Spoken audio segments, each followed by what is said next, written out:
Good morning बच्चों। बच्चों आज हम लोग बायोडाइवर्सिटी के अंदर में जो लेक्चर 4 है, लेक्चर 4 का नाम है स्पीसीज एरिया रिलेशनशिप। एंड ये स्पीसीज एरिया रिलेशनशिप टॉपिक को आज हम लोग डिटेल से डिस्क्राइब करेंगे। एंड डिस्कस करने के बाद आपको कहीं और किसी का भी वीडियो देखने की जरूरत नहीं पड़ेगा। हम इसके अंदर में सारे मेन कॉन्सेप्ट को डिस्कस करेंगे और क्वेश्चन से जो आता है NEET and other CUET exams and 12th exam के लिए जो क्वेश्चन से आता है वो भी मैं डिस्कस कर दूंगा। एंड इसकी जो मेन कॉन्सेप्ट होता है बच्चों को समझ नहीं आता है वो चीज आज हमें क्लैरिटी कर देंगे। और इसके बाद मैंने कुछ हॉट क्वेश्चन से खुद बनाया, उसको हमने दूसरे इंस्टीट्यूट के लिए चैलेंजिंग क्वेश्चंस बना के रख देंगे, ताकि आप अगर किसी और इंस्टीट्यूट में पढ़ते हो तो आप इस क्वेश्चन को अपने टीचर से जरूर करवाना। एंड मैं श्योर देता हूं कि वो उन्हें नहीं आएगा। एंड अगर आप मुझे YouTube के अंदर में सेम मैसेज करके आंसर मांगोगे तो मैं इस आंसर को आपको दे दूंगा। ठीक है, यही होता है, आगे क्वेश्चंस के अंदर में है। इस टॉपिक को पढ़ने से पहले हमें पहले पढ़ेंगे about Alexander von Humbert, applied for definition, mathematical expression, nature of the slope, questions and my hot questions से लास्ट में कहूंगा, जो बाकी इंस्टीट्यूट के लिए छोड़ूंगा। ये वाला क्वेश्चन मैंने आपके लिए कर दूंगा। ठीक है, अब जब टॉपिक शुरू करेंगे, ये जो स्पीसीज एरिया रिलेशनशिप है, इसका मतलब यही होता है कि कैसे कैसे एरिया बढ़ने के बाद नया नया स्पीसीज आता है तो उसको बोलते हैं स्पीसीज एरिया रिलेशनशिप। इस स्पीसीज एरिया रिलेशनशिप को हमारे फेमस इकोलॉजिस्ट डिस्कस किए थे, डिस्कवर किए थे। यही है, ये वहां से जो है ये महान व्यक्ति है, ये इनका नाम अलेक्जेंडर वन हम्बर्ट। ये अलेक्जेंडर वन हम्बर्ट जो है ये एक German naturalist, he is a German naturalist. He was also a geographer and he was a travelling in south American jungle and describe the species area relationship. Why south American jungle? South American jungle is a tropical rain forest. जो tropical rain forest में different kind of species richness बहुत ज्यादा होते हैं। उसके वजह से उन्होंने ट्रॉपिकल रेन फॉरेस्ट में घूमते घूमते घूमते घूमते डिफरेंट काइंड ऑफ स्पीसीज को आइडेंटिफाई करा था और उसको गिना भी था। जैसे जैसे एरिया बढ़ा था, कैसे कैसे न्यू स्पीसीज उन्होंने डिस्कवर की मतलब नहीं है, मतलब ऑलरेडी डिस्कवर हो चुका था। इन्होंने उसको आइसोलेट करा एंड बताया कि कैसे स्पीसीज बढ़ने के बाद एरिया बढ़ने के बाद स्पीसीज किस तरीका से इंक्रीज करता है, फिर कब तक इंक्रीज करता है, वो चीजें इन्होंने डिस्कस करा था, जिसका नाम था स्पीसीज एरिया रिलेशनशिप। अच्छा बच्चों, ये जो स्पीसीज एरिया रिलेशनशिप हमें देखेंगे, ये 7 कंटेंट के अंदर में हमने पढ़ लेंगे। तो पहला तो यही है, अलेक्जेंडर वन हम्बर्ट के बारे में पढ़ना है पहले ना। Alexander von Humbert was a famous naturalist, German naturalist. He was travelling on south American jungle and describe the species area relationship concept and he was nothing but the father of world ecology। यही वहां से जो है father of world ecology. इन्होंने देखो, ये south American जंगल है, वहां पर इन्होंने घूमते घूमते अपने डाटा रिकॉर्ड कर रहे हैं कि कैसे कैसे स्पीसीज मिला एंड उन सब के बारे में। सबसे बड़ी बात है कि अगर हमें अबाउट पढ़ते हैं तो पक्का पढ़ेंगे ये किस किस प्लांट एनिमल के ऊपर काम किया था। सबके ऊपर इतना ज्यादा काम नहीं किया था, लेकिन मेनली 3 स्पीसीज थे, जिसका नाम है एंजियोस्पर्म की प्लांट्स। एंजियोस्पर्म की प्लांट में 1000 स्पीसीज होते हैं। एंजियोस्पर्म की प्लांट है। फ्रेश वाटर फिशेस के ऊपर तो बहुत सारे फिशेस होते हैं। एंड ट्रॉपिकल रेन फॉरेस्ट में बेसिकली मिलते हैं फ्रूगिवोरस बर्ड्स, यानी जो फ्रूट ईटर बर्ड्स होते हैं, जो फल खाते हैं, वो फ्रूगिवोरस बर्ड्स के बारे में बहुत सारे स्पीसीज बर्ड्स होते हैं। फ्रूगिवोरस बर्ड्स, बहुत सारे फ्रेश वाटर फिशेस के स्पीसीज होते हैं एंड बहुत सारे एंजियोस्पर्म के प्लांट होते हैं। उन सब के ऊपर Alexander von Humboldt South American जंगल में ट्रैवलिंग करते वक्त स्पीसीज एरिया रिलेशनशिप का जो डाटा, जो स्पीसीज एरिया रिलेशनशिप का जो कॉन्सेप्ट डेवलप किया था, उन्हीं 3 वेराइटीज ऑफ ऑर्गेनिज्म के ऊपर उन्होंने काम करा था। अप्लाइड फॉर बता दिया। अब सवाल आता है, उन्होंने बोला क्या, उनका एक्सपेरिमेंटल रिजल्ट क्या आया। सबसे पहले मैं ये बता दूं कि मेरे पास सब कुछ नोट्स इसके अंदर में रखा हुआ है। आप इस नोट्स को बाद में मैंने आपको दिखा दूंगा, धीरे धीरे करके दिखा दूंगा। मेजर कहानी खेल करेगा आपका nature of the slope. Slope जो नीट एंड बाकी कॉम्पिटेटिव एग्जाम्स वगैरह में आएगा, उसका रियल मैथमेटिकल एक्सप्रेशन को मैं प्रॉपर तरीका से बताऊंगा आपको। स्कूल के जो बायोलॉजी टीचर होंगे वो शायद नहीं बताएंगे, या स्कूल की बात छोड़िए, एंड जो भी हिंदुस्तान में बड़े बड़े कोचिंग इंस्टीट्यूट के बायोलॉजी टीचर होते हैं तो वो भी थोड़ा दिक्कत होगा उनको स्लोप को प्रॉपरली डिस्क्राइब करने के लिए, क्योंकि इसके अंदर में मैथमेटिकल कंसेप्ट यूज हुआ है। ठीक है, ये मैंने इसलिए बोला। मैंने कुछ दिन पहले भी कई बड़े इंस्टीट्यूट के टीचर लोगों से ऑनलाइन में मीटिंग करवा के क्वेश्चन वगैरह पुट किया था, उन्होंने बंद करके चले गए थे। खैर, मैंने नाम नहीं लेना चाहता हूँ, मैं टॉपिक के पास जाऊंगा कि डेफिनेशन क्या है ये स्पेसिस एरिया रिलेशनशिप। बच्चा, ये जो स्पेसिस एरिया रिलेशनशिप भी हम पढ़ेंगे डेफिनेशन। अब हमें स्पेसिस एरिया डेफिनेशन से पहले मैं आपको बता दूं कि इधर से मेरे सारे टॉपिक है, ये आप देख लो, ये आप देख लो, सब कुछ रखा हुआ है, सिस्टमेटिकली रखा हुआ है क्वेश्चन के अंदर में। अब हम पहले पढ़ लेंगे। ठीक है, स्पीसीज एरिया रिलेशनशिप डेफिनेशन कहता है बेटा, डेफिनेशन कहता है कि species richness increases with increased explored area up to a certain limit. इसका मतलब है कि स्पीसीज, सबसे पहले स्पीसीज रिचनेस क्या होता है ना। स्पीसीज रिचनेस का मतलब number of new species arised is known as a species richness. तो उनके डेफिनेशन कहता है कि species richness increases with increased explored area up to a certain limit. इसका मतलब ये है, जैसे जैसे स्पीसीज रिचनेस बढ़ेगा या जैसे जैसे एरिया बढ़ेगा वैसे वैसे स्पीसीज रिचनेस बढ़ेगा, लेकिन कुछ एरिया आने के बाद स्पीसीज रिचनेस और नहीं बढ़ेगा, नंबर ऑफ इंडिविजुअल बढ़ेंगे। मैंने यही बात आपको क्लैरिटी करना चाहूंगा कि कॉन्सेप्ट क्या है। इस एरिया बढ़ेगा बढ़ेगा बढ़ेगा, स्पेसिस रिचनेस बढ़ेगा। बेटा, स्पेसिस रिचनेस मतलब एक स्पेसिस का नंबर ऑफ इंडिविजुअल नहीं है। स्पेसिस रिचनेस का मतलब नंबर ऑफ स्पेसिस।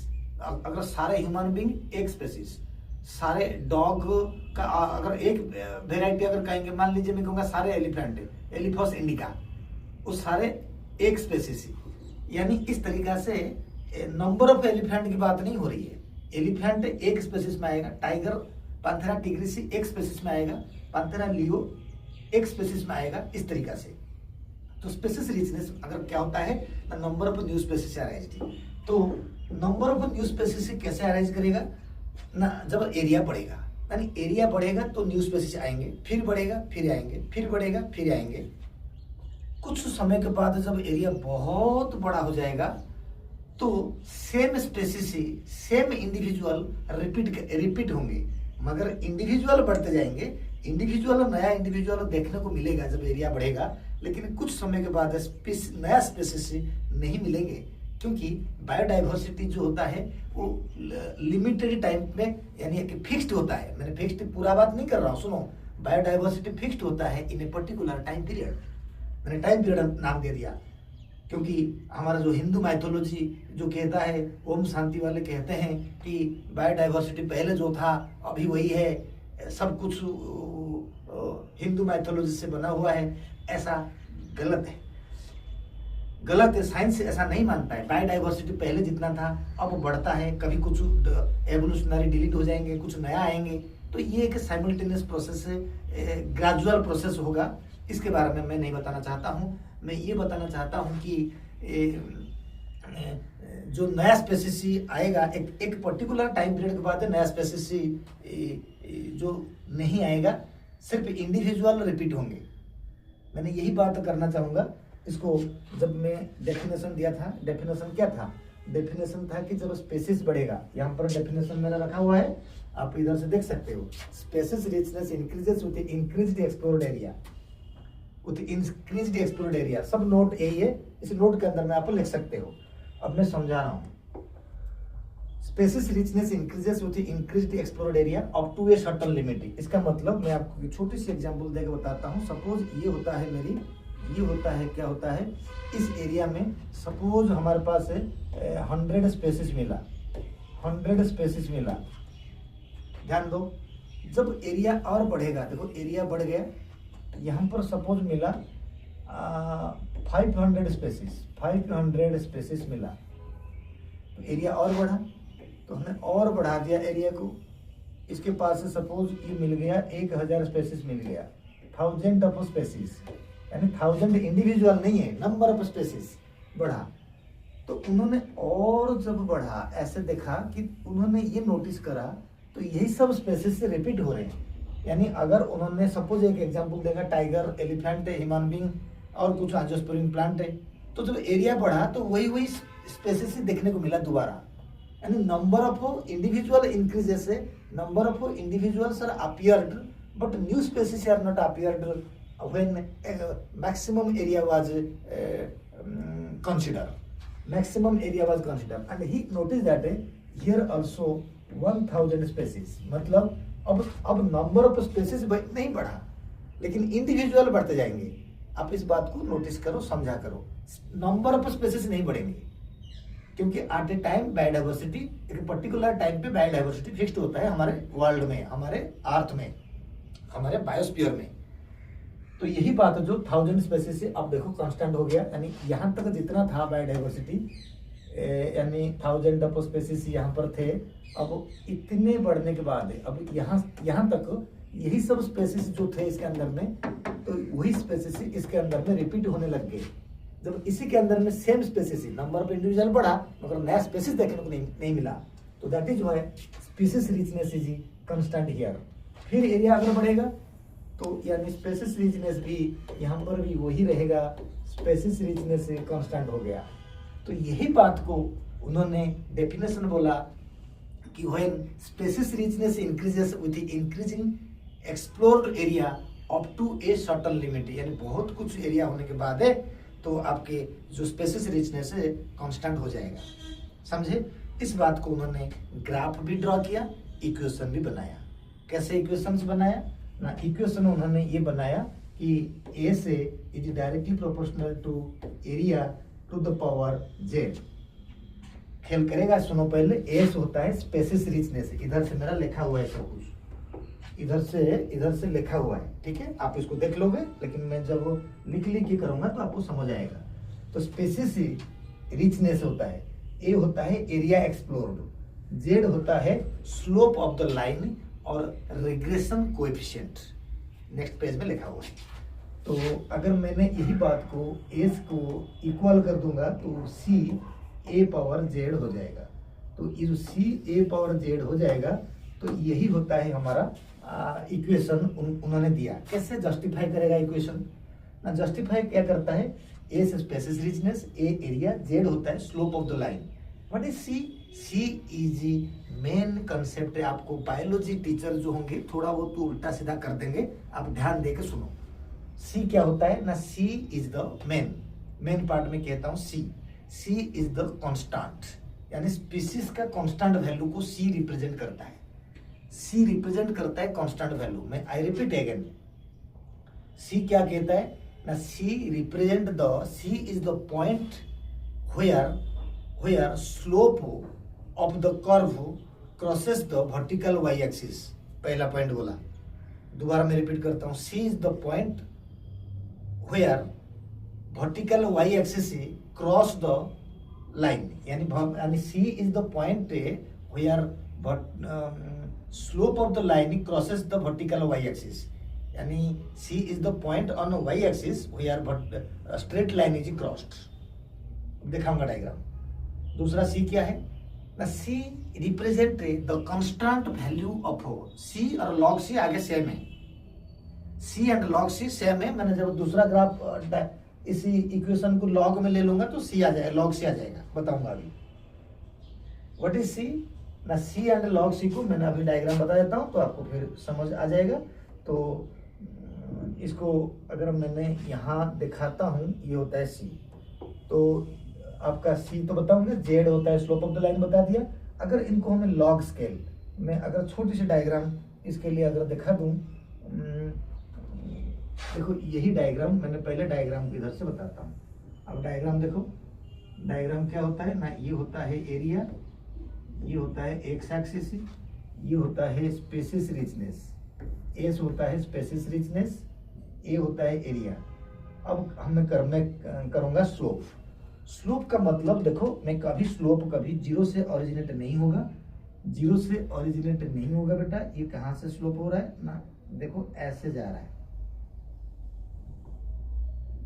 ऐसे जा रहा है, जाते जाते जाते जाते एक पर्टिकुलर टाइम पे देखो बढ़ता रहा है, पर्टिकुलर टाइम पे ये कांस्टेंट हो जाएगा। तो कांस्टेंट यहाँ हो रहा है, इस एरिया को बोलूंगा मैंने ए एस, मैं बोल दिया ए एस, क्योंकि हम लोग केमिस्ट्री में पढ़े थे एक पर्टिकुलर एरिया में, मान लीजिए कि बोर्ड आपके पास है, बोर्ड में जितना मैं लिखूंगा वो एरिया फिक्स्ड है ना, तो जैसे जैसे मैं एरिया बढ़ेगा तो मैं लिखते जाऊंगा, नंबर ऑफ लेटर से बोर्ड में आ जाएंगे, जब पूरा भर जाएगा और फर्दर उसके ऊपर हमें लिख नहीं पाएंगे। इसका मतलब है कि केमिस्ट्री में एक टॉपिक था एडजर्प्शन, जैसे सरफेस एरिया बढ़ेगा एडजर्प्शन बढ़ेगा। केमिस्ट्री में एक टॉपिक था एडजर्प्शन, जिसका जैसे बोलते हैं कि प्रेशर बढ़ेगा, सरफेस एरिया बढ़ेगा एडजर्प्शन बढ़ेगा, जब प्रेशर बढ़ेंगे तो एडजर्प्शन भी बढ़ेगा। लेकिन मैक्सिमम प्रेशर होने के बाद भी एडजर्प्शन और नहीं बढ़ेगा, यानी कांस्टेंट हो जाएगा। उस पोजीशन को बोलते हैं सैचुरेशन प्रेशर। एग्जैक्टली मैंने इसको यूज करा, मैंने यूज कर सकता हूँ, भले ही बायोलॉजी उन्होंने पता नहीं दिया होगा, मैं यूज कर सकता हूँ 100% परफेक्ट है। ये होता है सैचुरेशन एरिया, मतलब इस एरिया के बाद फर्दर स्पेसिस रीचनेस बढ़ नहीं रहा है। कैसे, देखो इधर से एरिया बढ़ रहा है, एरिया बढ़ेगा। जैसे ही एरिया बढ़ेगा, इधर थोड़ा देख सकते हो, जैसे भी एरिया बढ़ेगा तो अब इस एरिया को क्रॉस करने के बाद अब स्पेसिस इधर से बढ़ रहा था, अब यहां तक स्पेसिस अब नहीं बढ़ रहा है, कांस्टेंट हो गया। तो देखो स्पेसिस मतलब स्पेसिस रीचनेस अब क्या हो गया, इसमें से कांस्टेंट हो गया, यानी ये जितने स्पेसिस, नंबर ऑफ स्पेसिस था ना इतना, अब इससे ज्यादा नहीं होगा, लेकिन सेम स्पेसिस के नंबर ऑफ इंडिविजुअल बढ़ते जाएंगे जब एरिया बढ़ेगा। जब एरिया बढ़ेगा तो एक्स एक्सिस में, तो नंबर ऑफ इंडिविजुअल बढ़ेंगे, लेकिन स्पीसीज रिचनेस नहीं बढ़ेगा। ये सबसे बड़ी बात है, स्पीसीज रिचनेस नहीं बढ़ेगा, नंबर ऑफ न्यू स्पीसीज नहीं बढ़ेंगे, सिर्फ number of individual of the same species which has already been discovered वो मिलेंगे। आई थिंक मैंने बोल दिया। तो ये जो टॉपिक है यहीं पर ये हो जाएगा सैचुरेशन एरिया, मतलब इस एरिया के बाद ये होता है मैक्सिमम स्पेसिस रिचनेस, यही होता है मैक्सिमम, इसको बोलते हैं मैक्सिमम स्पेसिस रिचनेस बेटा यही है। अब इसके बाद जो मैक्सिमम स्पेसिस रिचनेस आपका आएगा, तो यानी यहाँ तक और स्पेसिस नहीं मिलेंगे, कांस्टेंट हो जाएगा। तो यही कहानी को किस तरीके से हमें देखेंगे, यही होता है स्लोप हो। देखो मैंने यहाँ से लिया, अगर हमें इसको एस लेंगे, इसको ए ले लेंगे, ये जो होगा ना स्लोप हो, दिस इज स्लोप, यही होता है स्लोप इक्वल टू जेड। आपको जेड समझ आ गया। देन वेयर इज सी, ना C is here, this point is called C. Y axis के अंदर में जिस पॉइंट से आपका स्लोप क्रॉस करता है उसी पॉइंट को बोलते हैं सी। इसको बाद में लॉग सी भी बोल सकते हैं। दिस पॉइंट इज कॉल्ड सी, यानी हमें यहां से लेके यहां तक भी कहते हैं सी। सी रिप्रेजेंट करता है जब एरिया इंक्रीज नहीं हुआ था, शुरुआत में कुछ ना कुछ स्पेसिस तो था, तो वो होता है सी। तो सी क्या कहता है, अब मैं सही से बता सकता हूँ, सी को बता सकता हूँ, लॉग सी को एक ही बात है। कैसे करूंगा बताता हूँ, आपको कॉन्सेप्ट क्लियर हो जाएगा, वरना घूमते रहोगे पर रियल कॉन्सेप्ट कभी मिलेगा नहीं। तो ए से, अच्छा बेटा एस को जब हमें दोनों तरफ लॉगरिथम के ले लेंगे, जब दोनों तरफ लॉग ले लेंगे तो कैसे लेंगे, इधर देखेंगे log S equal to log C into A power Z. आपको लॉग पता होगा, log S equal to log C plus log A power Z. तो फिर लॉग ए से equal to log C plus Z log A plus Z log A. तो ये आपका कहानी आ गया जेड लॉग ए।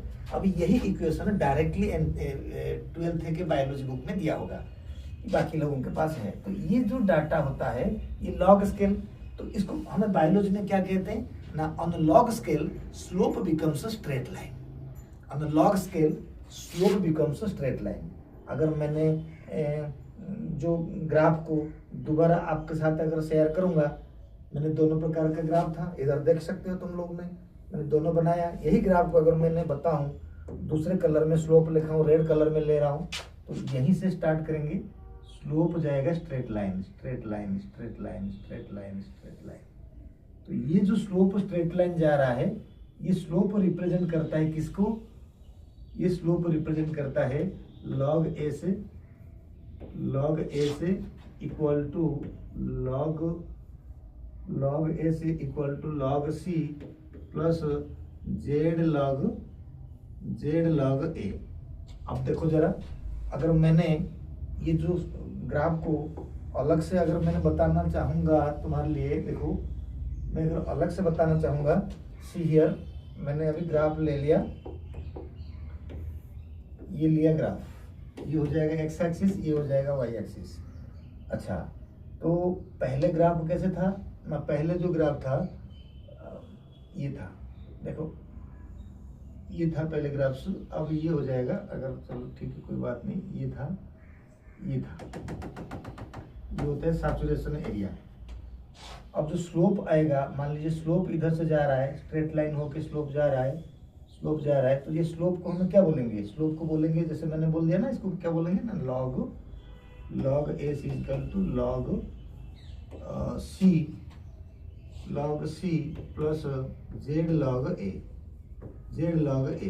अब देखो, जब मैंने यही ग्राफ के अंदर में पहले लिया था लॉग ए से लिया था, अब लॉग ए से लूंगा, एक्स एक्सिस में लूंगा लॉग ए। आपको मैंने समझा दूंगा कि y equal to M X plus C का फॉर्मूला में आ रहा है क्वेश्चन से, कंफ्यूज नहीं होना जिसके पास पीसीबी है। y equal to M X plus C, जो प्लस में आता है ना वो आ जाता है इंटरसेप्ट। अभी क्या होता है, लॉग ए ले लिया y एक्सिस में, लॉग ए ले लिया x एक्सिस में। अब z बच गया स्लोप, z हो जाएगा स्लोप, नहीं है, this is called z equal to, ये हो जाएगा स्लोप, z स्लोप हो गया। अब लॉग सी हो गया इंटरसेप्ट, तो यहीं से यहां तक देखो, पहले ये सी था, अब यही हो जाएगा लॉग सी। मैंने यही बात आपको समझाऊंगा, कैसे समझाऊंगा, इधर देखो, पहले था सी, फिर कह रहा हूं लॉग सी, यानी what is C and log C. पहला पॉइंट कह रहा हूं, सुनो, लॉग सी और C is the proportional constant, पहला। दूसरा, log C is the y minus intercept, log c is the y minus intercept, दूसरा पॉइंट बोला। तीसरा पॉइंट इंपोर्टेंट क्या होता है ना, log c through which straight line crosses the vertical y axis, right. तीसरा गया। चौथा मेन इंपोर्टेंट पॉइंट होता है, log c represent the constant value of species richness where area is not consider. I repeat, log c represent a constant value of species richness where area is not consider। बहुत बड़ी बात है ये, बात तुमको biology book में नहीं मिलेगा। यानी जब हमें एक्सपेरिमेंट शुरू करेंगे, या जो अलेक्जेंडर वन हम्बर्ट ने शुरू किया था, सपोज अपने घर से शुरू किया, गार्डन से शुरू किया, तो अभी तो एरिया बढ़ा नहीं, तो फिर भी कुछ ना कुछ स्पेसिस तो पहले से थे, फिर एरिया बढ़ा, स्पेसिस बढ़ा, एरिया बढ़ा, नंबर ऑफ न्यू स्पेसिस आए, एरिया बढ़ा, न्यू आए। जब उन्होंने पूरा जंगल घूम गया, उसने देखा कि और नया स्पेसिस नहीं मिल रहे, वही स्पेसिस इधर उधर घूमते हैं, यानी स्पेसिस रिचनेस कांस्टेंट हो गया, इंडिविजुअल कांस्टेंट नहीं हुआ। तो लॉग ए ये आ गया, यानी ये मैंने तुमको बता दिया लॉग सी का मतलब। कहानी इसी फॉर्मूले के अंदर में पूरा था, सारे मैंने जो तुमको बताया, ठीक है बेटा। अब जब हम आगे जाएंगे, ये सब मैंने बता चुका हूँ लिमिट के बारे में। अब लिमिट के बारे में जो बता दिया, मेन खेल करेगा हमारा कौन सा मैंने नहीं बताया, जेड के बारे में बताऊंगा। मान लीजिए जेड के बारे में जो बताएंगे, तो यही वाला मैंने थोड़ा बहुत एक पेज और लेके जेड के बारे में बताऊंगा। फाइनली जो हमारे पास इक्वेशन है, पहला इक्वेशन क्या होता है ना, ए से equal to C A power Z, ये मेरा इक्वेशन नंबर 1। दूसरा इक्वेशन क्या होता है ना, लॉग ए से equal to log C plus Z log A, तो ये होता है दूसरा इक्वेशन। तो यही दोनों, ये होता है नॉर्मल में, ये स्ट्रेट लाइन में, जो नॉर्मल एंड स्ट्रेट लाइन में होता है, जब भी हमें जेड के बारे में पता करेंगे, किसके बारे में पता करेंगे, जेड। जेड होता है स्लोप ऑफ द लाइन। क्या होता है, स्लोप। जेड होता है slope of the line, slope of line.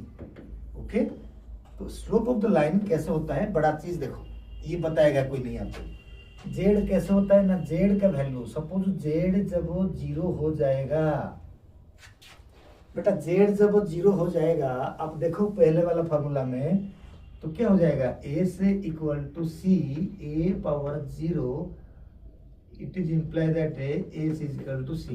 तो यानी स्पेसिस रीचने से कांस्टेंट हो जाएगा जब वो जेड वैल्यू 0 हो जाएगा।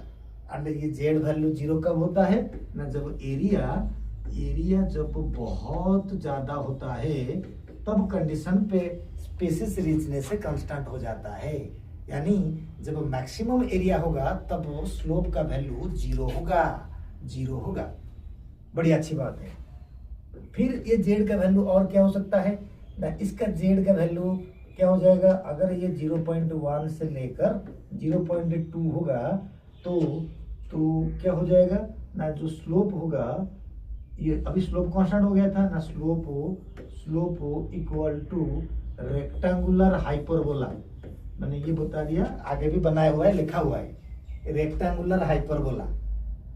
And this is the perfect value to form the rectangular hyperbola, and it is practically happened rectangular hyperbola reality. इसका मतलब क्या पता है, इसका मतलब होता है ज्यादा एरिया बढ़ेगा, स्पीसीज कम डिस्कवर होंगे। यानी more the area will be explored when less species will be discovered. इसका मतलब यही है, कहीं आगे लिखा भी होगा, अभी मैंने बोल दिया, लिख सकते हैं। 3 नंबर पॉइंट में अगर जेड का वैल्यू 1.15 होगा, this value is for the frugivorous bird के लिए, तो अब ये स्लोप हो जाएगा रेक्टेंगुलर पैराबोला। ठीक है, अगर कोई पूछ लेगा कि for the frugivorous birds what is the slope of the Alexander von Humboldt curve, तो आंसर होता है रेक्टेंगुलर पैराबोला। लेकिन आपका बुक, आपका टीचर बोलेगा रेक्टेंगुलर हाइपरबोला। कभी चेक करके देख लेना, कभी पूछ के देख लेना, टीचर क्या बोलेगा, रेक्टेंगुलर हाइपरबोला होगा नहीं, क्योंकि वैल्यू जेड ग्रेटर देन 1 है। ग्रेटर देन 1 में स्लोप थोड़ा इस तरफ हो जाएगा, पैराबोला की तरफ, नॉट हाइपरबोला। बताऊंगा कैसे अभी हाइपरबोला में। अभी जब वो जेड का वैल्यू हमें 1.2 के आसपास लेंगे, ये जो स्लोप होगा, ये स्लोप जनरली ये भी रेक्टेंगुलर पैराबोला होगा, लेकिन ये जो जेड एग्जैक्टली 1.2 नहीं होता है किसी का भी।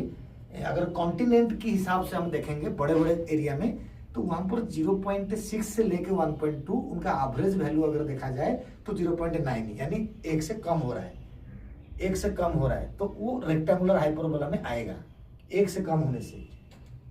ठीक है, यही वाला वैल्यू। जैसे जैसे जेड वैल्यू बढ़ेगा, तो स्लोप बिकम्स मोर स्टीपर होने लग जाएगा। कैसे स्टीपर होने लग जाएगा, इसको हमें बताते हैं। मान लीजिए ये हमारा ग्राफ है, ये जो ग्राफ है, तो ये होता है y एक्सिस से, ये होता है x एक्सिस से। अच्छा, ये तो 0 0 है। अब जब हमें इधर से देखेंगे, तो सबसे पहले ये जो ग्राफ जा रहा है, मेरे को नोटिस करो, देखो एरिया ज्यादा बढ़ रहा है, स्पेसिस रिचनेस से कम बढ़ रहा है, लेकिन बढ़ रहा है। स्पेसिस रिचनेस बढ़ेगा, लेकिन एक समय आएगा तो स्पेसिस रिचनेस कांस्टेंट हो गया, तो वो समय इधर से शुरू होगा। इसको बोलेंगे एरिया सैचुरेशन, यानी इस एरिया के बाद में फर्दर स्पेसिस रिचनेस से नहीं बढ़ रहा है, ये होता है स्पेसिस रिचनेस। ये था हमारा एरिया। अब जो बारी आता है, ये जो बारी आता है, this is called rectangular hyperbola. Perfect है, क्योंकि इसकी वैल्यू जो जेड का वैल्यू होता है 0.1 से लेके 0.2 तक। सही है, अच्छा बिल्कुल है। अगर हमने दूसरे ग्राफ दिखा देंगे, अगर हमें दूसरे ग्राफ करेंगे, अगर ये जो ग्राफ जा रहा है, मान लीजिए ये जो स्लोप जा रहा है, ये स्पेसिस रिचनेस है, ये एरिया है। अगर ये जा रहा है, अगर यहीं से सपोज स्पेसिस कांस्टेंट हो गया, तो कांस्टेंट होने के बाद ये तो ऐसे नहीं जाएगा, ऐसे जाएगा, ढालान होके जाएगा। ढालान में कैसे जाएगा ना, ये जो ऐसे जाएगा, तो लास्ट में ऐसे हो जाएगा। तो ये जो लाइन हमें देखेंगे, ये जो लाइन हमने देखेंगे इसको हम बोलेंगे सैचुरेशन एरिया, ठीक है। अब इधर से क्या हो जाएगा ना, जेड वैल्यू 0 हो जाएगा। जेड अब है नहीं, जेड 0 का मतलब क्या होता है ना, जो स्पीसीज रिचनेस है एस इक्वल टू सी हो जाता है, मैंने अभी बता रहा था। तो ये जेड वैल्यू 0, ये जो जेड वैल्यू हो जाएगा वो 0.1 से लेके 0.2, 0.1 से लेके, तो ये है। अगर हमें फ्रूगीवोरस बर्ड की बात करेंगे, फ्रूगीवोरस बर्ड की बात करेंगे, ये एरिया होगा, ये स्पेसिस रिचनेस होगा, frugivorous bird Z greater than 1 यानी 1.5, 1.15। तो पक्का तो यहाँ से ग्राफ हो ऐसे जाएगा, ऐसे जाएगा, ऐसे जाएगा। This is called frugivorous bird. Frugi मतलब frugivorous, frugivorous bird, frugivorous birds या वोरस बर्ड से कर सकते हो। तो ग्राफ हो जाएगा पाराबोला, रेक्टेंगुलर पाराबोला। लेकिन ये था एक्स एक्सिस, ये एरिया था, ये वाई एक्सिस था, ये स्पेसिस रिचनेस था। तो फ्रूगीवोरस बर्ड में ऐसा क्यों हुआ ना, ट्रॉपिकल रेन फॉरेस्ट में बहुत सारे फ्रूट वगैरह होता है, बायोडाइवर्सिटी मैक्सिमम होते हैं। तो फ्रूट्स जब बहुत सारे होते हैं तो फ्रूट ईटर बर्ड्स का स्पेसिस बढ़ जाता है, इसीलिए जेड का वैल्यू 1.15 हुआ। लेकिन कॉन्टिनेंट में जो 1.2 की बात होता है वो एग्जैक्टली नहीं है, वो 0.6 से लेकर 1.2 उसको एवरेज कर देंगे तो ये वैल्यू 0.9 के पास आ जाएगा, जो रेक्टेंगुलर हाइपरबोला को कहलाएगा। समझा? तो इसके आगे जब हमें जाएंगे, अगर हमें जाएंगे इधर देखो, अब आपका नोट शुरू हो गया, इधर से मैंने सबको बता चुका हूं। इसके आगे जब हमें जाएंगे तो आपके पास ये सारी चीज देखने को मिलता है, मैंने पहले बता चुका हूं। एक छोटा सा क्वेश्चन से आप लोगों के लिए बनाया गया है, इस क्वेश्चन को जरा नोटिस करो। नोटिस कर लिया? क्वेश्चन है कि which of the following is not the correct species area relationship curve. Species area relationship curve में इनमें से कौन सा ऑप्शन है जो करेक्ट नहीं है? log c is the point where the straight line crosses the vertical y axis। Exactly correct है। मैंने अगर आपको दिखाऊं कि log c is the point, देख लो log c यहीं पर दिखाया मैंने, और बड़ा करके दिखाऊं, इतना ही बड़ा हो पा रहा है तो आप, और भी बड़ा हो रहा है तो आप देख सकते हो, आप देख सकते हो कि log c क्या होता है। log c is the point, लाल वाला point, where the straight line is intersects, where the straight line is intersects, यही है log c। तो बिल्कुल करेक्ट है ये log c। log second option, log c is the value of the species richness where no area is considered। Exactly जहां पर c होता है वहां पर x एक्सिस का 0 होता है, x एक्सिस में हमें एरिया को लेते हैं, x एक्सिस को हमें एरिया को लेते हैं। तो एरिया भले ही 0 हो सकता है, स्पीसीज को 0 नहीं ले सकते हैं, तो एरिया भी 0 नहीं होता एक तरीका से। लेकिन हमें क्या बोला गया, log c is the value of a species richness where no area is considered। अब तक एरिया कंसिडर नहीं किया गया, बहुत छोटा एरिया है, उसमें भी स्पेसिस को 0 नहीं कभी होगा। log c is the value of a species, कितना स्पेसिस एक छोटा एरिया में है उसको हम बोलते हैं log c, यानी ये करेक्ट भी है। क्वेश्चन का मीनिंग को समझो, c क्या कहता है, log c represent constant value of species richness, बिल्कुल करेक्ट है, मैंने बोल के आ गया। log c में भी पॉजिटिव और नेगेटिव, बेटा log c कभी नेगेटिव नहीं हो सकता, 0 भी नहीं है हमारे कंसेप्ट के हिसाब से।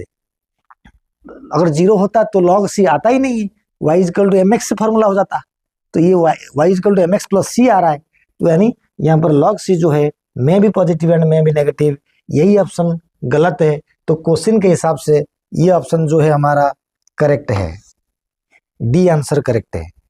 आगे चलते हैं बेटे, अभी जो आगे हमें चलेंगे सबसे हमारा मेन कहानी क्या होता है ना, जो जेड का खेल करेगा ये वाला। बेटा जेड का खेल करने से पहले अगर मैं आपको थोड़ा सा समझा दूं, ये जो जेड होता है रिग्रेशन कोएफिशिएंट होता है, इसको हमने 3 तरीका से या 4 तरीका से डिस्क्राइब कर सकते हैं। क्या होता है ना, जेड को मैंने 0 माना, जेड को मैंने 0.1 से लेके 0.2 माना, जेड को मैंने 1.15 माना, जेड को मैंने 0.6 से लेके 1.2 मानूंगा। अब बात को समझा करो, मैंने किस तरीका से जेड को डिस्क्राइब करा। जेड ही करता है खेल, अगर आपके एक अच्छा बच्चा हो तो आपको जेड ही प्रॉब्लम करेगा। अब मैं उसको ढंग से समझाऊंगा। जेड 0, 0.1, 0.2 वगैरह वगैरह। अगर हमें यहीं पर तुम लोगों को अगर बात करें, जेड 0 की बात करें, देखो क्या होता है। Suppose S is equal to C A power Z, अगर हमने जेड को जीरो कर देंगे, ये जेड है, जेड को जीरो कर देंगे तो S is equal to C A power zero, बोले तो S is equal to C. What does it mean? यानी species richness constant, no further species available, no further species discovered after when z become zero, and z zero का मतलब what does z say? z कहता है कि किस rate में spaces richness बढ़ता है, किस रेट में बढ़ता है। अगर z जीरो है तो स्पेसिस रिचनेस कांस्टेंट हो जाता है, कांस्टेंट हो जाता है। ये मतलब है z 0.1 से 0.2 का मतलब है परफेक्ट रेक्टेंगुलर हाइपरबोला होगा। यानी z 0.1 से 0.2 का मतलब यही है कि ज्यादा एरिया बढ़ेगा, ज्यादा एरिया बढ़ेगा तो थोड़ा सा स्पेसिस मिलेंगे, यानी more the area increased less the species will be available या found, that is called Z. It is practically happened, ऐसा प्रैक्टिकली होता है एक्चुअली जंगल के अंदर में। जेड 1.15 ये तो बड़ा है, अगर मैंने और एक छोटा सा लगा दो इसके अंदर में z equal to 1, what does it mean? ना जितना एरिया बढ़ेगा उतना स्पेसिस बढ़ेगा। परफेक्टली हमें ऐसे ग्राफ कर देंगे, अगर हम यहीं से खींचेंगे तो ये स्ट्रेट लाइन हो जाएगा पूरा। जितना एरिया बढ़ेगा उतना स्पेसिस बढ़ेंगे। z equal to 1, z equal to 1.15, 1 से बढ़ेगा, बट 1 से बढ़ेगा का मतलब होता है ग्राफ हो थोड़ा ऐसे जाएगा। z1 होता तो ऐसे जाता, z1 से बढ़ेगा तो ऐसे जाएगा। तो z इक्वल टू 1.15 भी फ्रूगिवोरस बर्ड के लिए होता है। मैं आपको दोबारा बता दूं, z 1.15 भी फ्रूगिवोरस बर्ड्स, ट्रॉपिकल रेन फॉरेस्ट में जो फ्रूगिवोरस बर्ड्स होते हैं उनके स्पेसिस कम एरिया में भी ज्यादा बढ़ जाता है, तो इसलिए उसको बोलते हैं z equal to 1.15। You understand? Maximum है। तो उस केस के लिए अलेक्जेंडर वॉन हम्बर्ट के डायग्राम आपके बायोलॉजी बुक में लिखा हुआ है। आपको हर टीचर बोलेगा कि स्लोप कैसा है ना, रेक्टेंगुलर हाइपरबोला। भाई बुक में लिखा हुआ है, मना किसने करा? मैं तो प्रूफ भी करूंगा, बाद में मैं प्रूव करूंगा। लेकिन अगर क्वेश्चन पूछ ले कि what is the slope of the Alexander von Humboldt species area relationship curve for the frugivorous birds, for the frugivorous birds the slope becomes rectangular parabola. Parabola, अब टीचर सुन के बेहोश हो जाएंगे, बोलेंगे पैराबोला कहाँ से आ गया भाई? Parabola z equal to 1.15, slope थोड़ा y एक्सिस की तरफ जाएगा। अगर ये होता है स्पेसिस रिचनेस, ये एरिया है, तो z बढ़ रहा है, 1 से ज्यादा है तो थोड़ा ढालान ऊपर की तरफ होगा, यानी पैराबोला की तरफ जाएगा आपका स्लोप। 0.6 से 1.2 यानी इसका एवरेज वैल्यू भी 18 हो जाएगा, तो 0.9 ये नीचे नीचे ही आता है एक तरीका से। ये कॉन्टिनेंटल लेवल के लिए यूज करते हैं, कॉन्टिनेंटल बड़े बड़े एरिया के लिए यूज करते हैं, लेकिन फिर भी उसका एवरेज वैल्यू 1 से कम हो रहा है, फिर भी एवरेज वैल्यू 1 से कम हो रहा है। You understand? कॉन्टिनेंट के लिए 1.2 तक लास्ट वैल्यू है, 1 तो मैंने बता दिया। अब पहले से जो लिखा हुआ है उसको चेक करेंगे, सब मैंने वही बताया। देखो कैसे जा रहा है, ये वैल्यू प्रैक्टिकली हैपेंड होता है, z जीरो में हो जाएगा, species become constant means area maximum हो रहा है, स्पेसिस उतने उतने रेट में बढ़ते जा रहा है। सब बता दिया, आप लिख सकते हैं उसको। मैंने सब सी के बारे में क्वेश्चन कर दिया, constant value of species richness ये बता दिया मैंने। अब आता है क्या होता है जेड का जो कहानी खेल जो होता है, केस 2 में जेड वैल्यू अगर मॉडरेट होगा यानी स्मॉल होगा जेड वैल्यू, ये वैल्यू कह रहे हैं 0.1 से 0.2 एग्जैक्टली हैपेंड होता है। It means slope becomes hyperbola. Exactly slope hyperbola तब होगा जेड जब लेस देन 1 होगा, राइट? स्लोप बिकम्स हाइपरबोला होगा जब जेड लेस देन 1 होगा, बोले तो 0.1 से 0.2 होगा। दिस इज प्रैक्टिकली हैपेंड, ज्यादा एरिया बढ़ेगा कम स्पेसेस मिलेंगे, ठीक है ना? ये प्रैक्टिकली हैपेंड होता है, यही सब लिखा गया है, आप देख सकते हो, ठीक है। नाउ हम नया टॉपिक के पास चलेंगे, जेड का तीसरा वैल्यू केस नंबर 3 आ रहा है, जेड ग्रेटर देन 1। बेटा बहुत इंटरेस्टिंग बात मैंने यहाँ पर इमोजी लिखा कि जेड जब ग्रेटर देन 1 होगा, आपका जो स्लोप होगा वो पैराबोला की तरफ रहेगा। स्लोप जो होगा पैराबोला की तरफ शिफ्ट करेगा। It means more new species found for less area is increased. बहुत बड़ी बात है, स्पेसिस ज्यादा होगा, एरिया कम होगा। ट्रॉपिकल रेन फॉरेस्ट में जब फ्रूगिवोरस बर्ड्स आते हैं तो कम एरिया के अंदर में ज्यादा नया नया स्पेसिस मिलने का पॉसिबिलिटीज होता है। तो फ्रूगिवोरस बर्ड के लिए 1.15 होता है। कॉन्टिनेंट में 0.6 से 1.2 होता है। अगर इसका एवरेज ले लेंगे तो फिर 0.9 आ जाएगा, तो ये भी 1 से कम होता है, तो फिर उसके लिए कोई वरीड नहीं होना है। बहुत इंटरेस्टिंग सवाल के साथ है। अभी इसको हमें देखो, पैराबोला, दिस इज फ्रूगिवरस पार्ट्स, यही होता है रेक्टेंगुलर, यही होता है rectangular parabola. This graph is a parabola, it is not a hyperbola. अब आपको मैं ये समझा दूं कि ग्राफ कैसे होता है। देखो, रेक्टेंगुलर हाइपरबोला परफेक्ट यही है, ये ग्राफ रेक्टेंगुलर हाइपरबोला है, ये बिल्कुल रेक्टेंगुलर हाइपरबोला। अगर 1.2 लुक्स पैराबोला, कॉन्टिनेंट लेवल के लिए सिर्फ 1.2 करेंगे, कॉन्टिनेंट में एवरेज वैल्यू आ जाएगा तो छोटा पड़ जाएगा वैसे, राइट। एंड अब हमें समरी ऑफ द स्लोप को डिस्कस करेंगे। बहुत बड़ी बात है, मैंने बोला था कि मैंने प्रूव करूंगा कि अलेक्जेंडर वॉन हम्बर्ट का स्पेसिस एरिया रिलेशनशिप का जो कर्व है, जो स्लोप है, वो रियली में रेक्टेंगुलर हाइपरबोला है। एनसीईआरटी बिल्कुल करेक्ट है। वो क्यों करेक्ट है भाई, सब तो पढ़ाएंगे करेक्ट है, तो हम प्रूव करेंगे क्यों करेक्ट है। देखो कैसे होता है, कभी तुमने ऐसा सुनोगे नहीं, ना किसी के पास ये डाटा होगा ही नहीं। देख लो क्या होता है।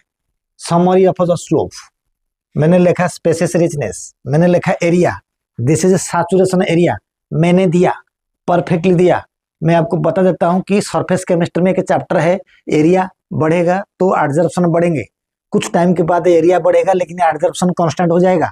एग्जैक्टली मैंने अप्लाई करा, एरिया बढ़ेगा तो स्पेसिस बढ़ेंगे, एंड कुछ समय के बाद एरिया बढ़ेगा लेकिन स्पेसिस नहीं बढ़ेगा, तो ये वही वाली बात हो रहा है। दिस इज कॉल्ड सैचुरेशन, वहां पर था सैचुरेशन प्रेशर, वहां पर मैं कह रहा हूँ सैचुरेशन एरिया।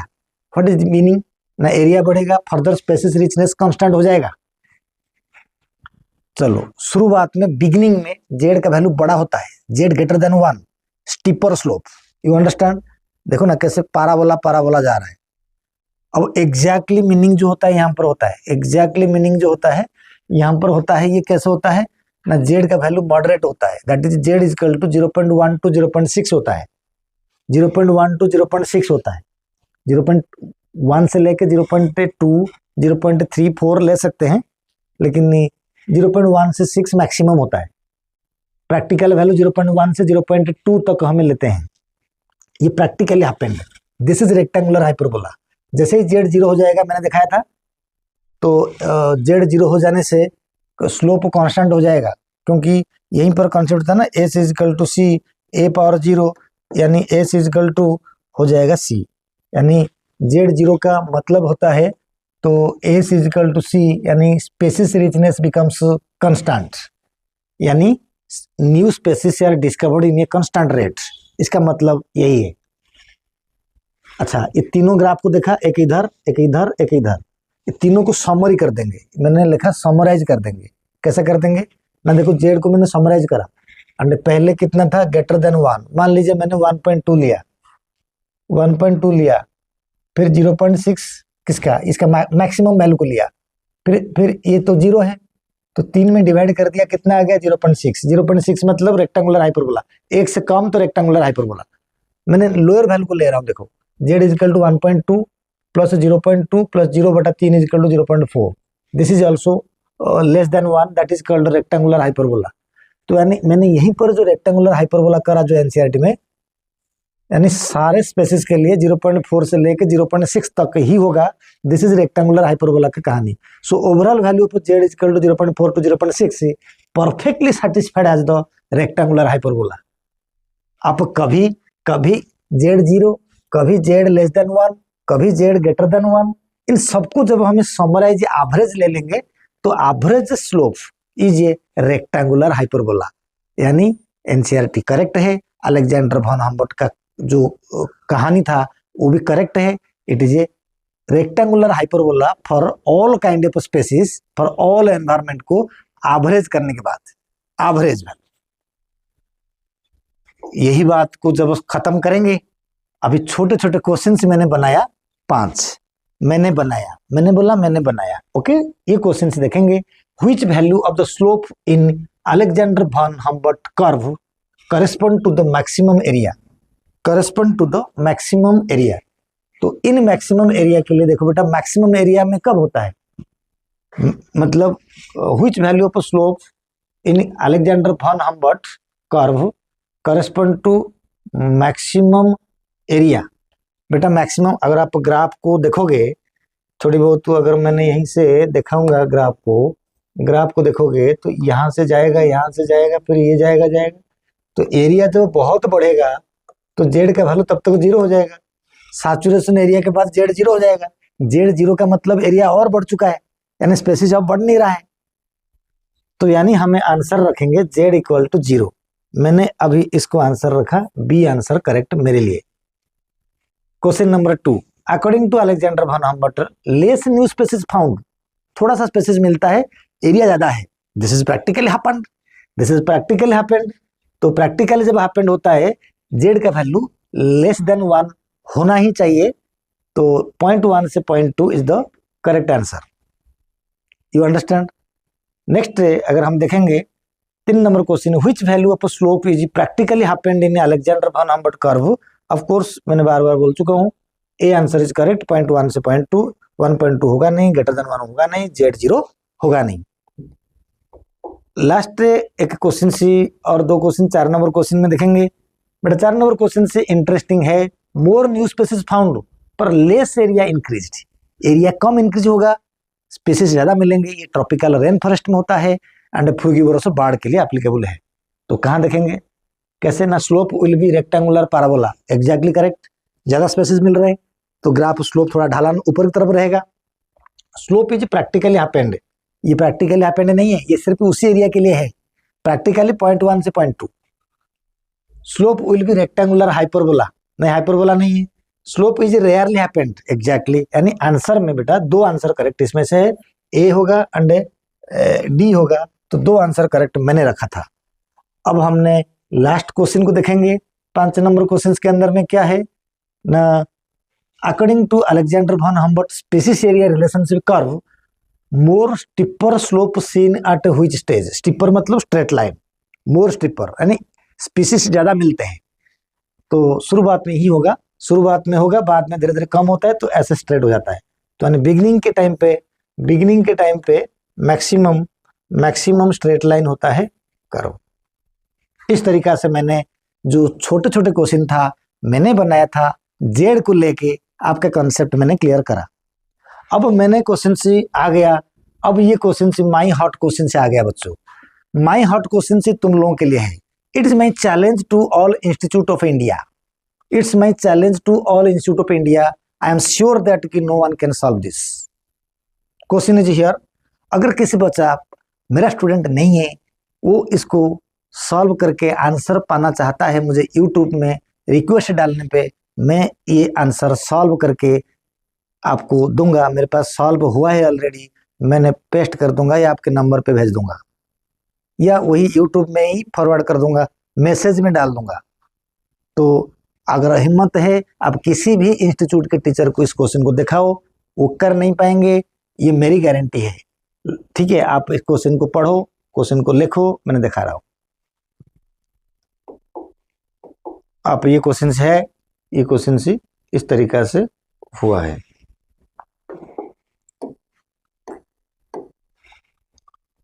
दो क्वेश्चन हो गया, दूसरा क्वेश्चन ये है, तीसरा क्वेश्चन भी ये है, तीसरा क्वेश्चन ये है। यही 3 क्वेश्चन है, ये आप लोगों के लिए होमवर्क है। आप जहां भी पढ़ते हो उन टीचर से जरूर पूछो, आंसर सॉल्व करके दें, गेस नहीं, राइट। तो फिर आप सजेस्ट करो, मैं उसका क्वेश्चन एंड आंसर को आपको भेजूंगा, जो मुझे मांगेगा कि इसका आंसर क्या है, रेटिंग करके सॉल्व करके भेजूंगा। गेस किसी की सही नहीं होता, गेस आंसर नहीं है, सॉल्व करके जो सही आएगा वही आंसर है। ठीक है, यही था species area relationship curve, detail से डिस्क्राइब करा। आपको दूसरा वीडियो देखने की कहीं पर भी जरूरत नहीं पड़ेगा। Thank you very much. मेरा नाम विद्याधर, आप देख रहे हो उड़ीसा वाला विद्यासार के चैनल। Thank you.